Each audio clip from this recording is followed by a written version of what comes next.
اللهم صل على سيدنا محمد الفاتح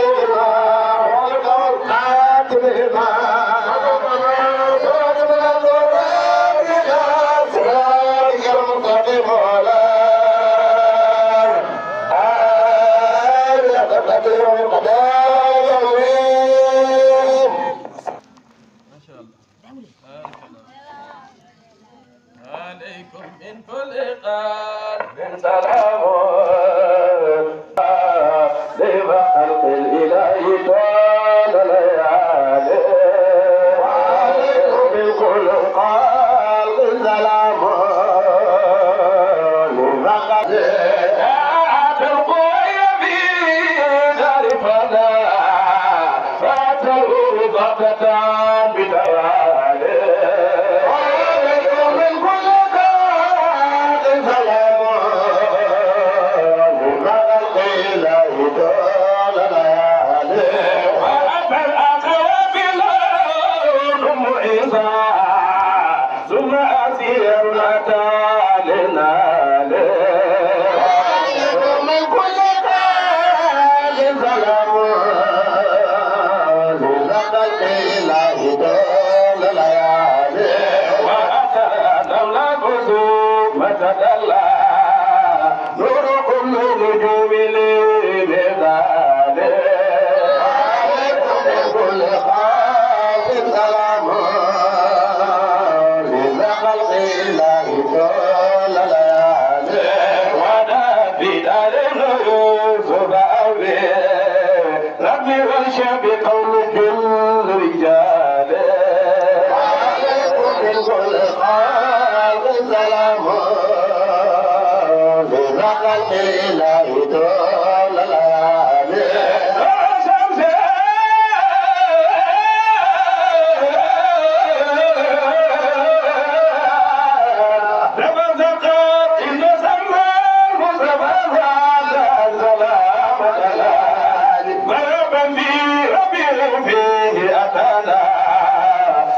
الخلق وقام رساله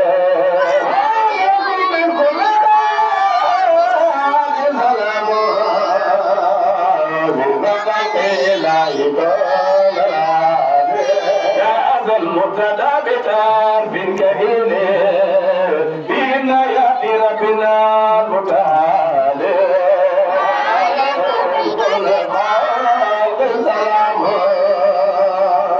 لخلق الله طول الليالي وما تؤسرة وما منتهين أكل بزين رجال لم نكن وجنان وبيان وبدر بلال خلق سلام لخلق الله طول الليالي وتدالي وان ثم توالت ببزاف الكفر بعد انتفال بالكل كان سلام لخلق الله طول الليالي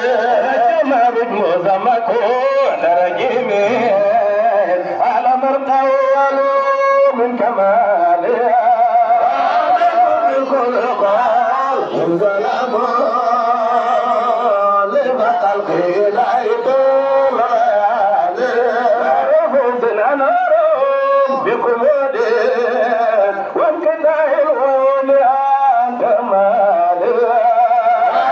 ci xar baaxam mooy weñ daanu ko laal waaw moom Yonent bi sallallahu alayhi wa sallam moo tax mu ne alan baa ngi tatagal bi kulli madar képp lépp lu mu feeñal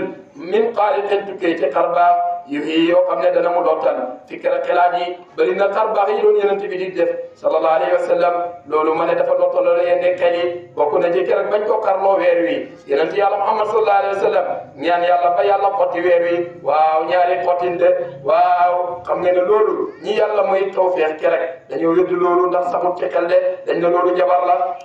mu ne fii nekk na ci Yonent bi sallallahu alayhi wa sallam karafi comme nu mu yëkkatee woon basarun bëtam ya ila maqaami jëm ca kaw asamaan alaali ba di aji kawe keroog ba Yonent yàlla Muhammad sallallahu alayhi wa sallam juddoo lim njëkk a def mooy dafa jël ay bëtam aj ko ci kaw asamaan di ko xool waaw bàyyi ne loolu lu muy tegtalee mooy ku fasoo kawe lu kawe rek lay xool bët te mbindeef yi yàlla bind yëpp al asamaan la ci gën a kawe moo tax bi mu juddoo al asamaan rek la njëkk a xool de mu ne wa mara atu mu ne gis na dégg nga aminatu to mooy yaay Yonent bi sallallahu alayhi wa sallam min ajabin waaw ci ay kawteef waaw gis na karaama keroog ba Yonent yàlla Muhammad sallallahu alayhi wa sallam juddoo inna nasabin waxtu wum sampee sababatun baaraamam ya keroog ba Yonent yàlla Muhammad sallallahu alayhi wa sallam juddoo waaw dafa jël baaraam bi mooy sababa arab da mu ngi koy tuddee baaraam moom xasukaay gis nga kuy xuloo moom ngay joxañee waaw kuy xuloo moom lay joxañee waaye bàyyi ne loolu du teggit baaraam bi daal di ko Yonent wax mooy baaraamu jaamukaay yàlla bi ndax kuy taaya waaw moom ngay taaya de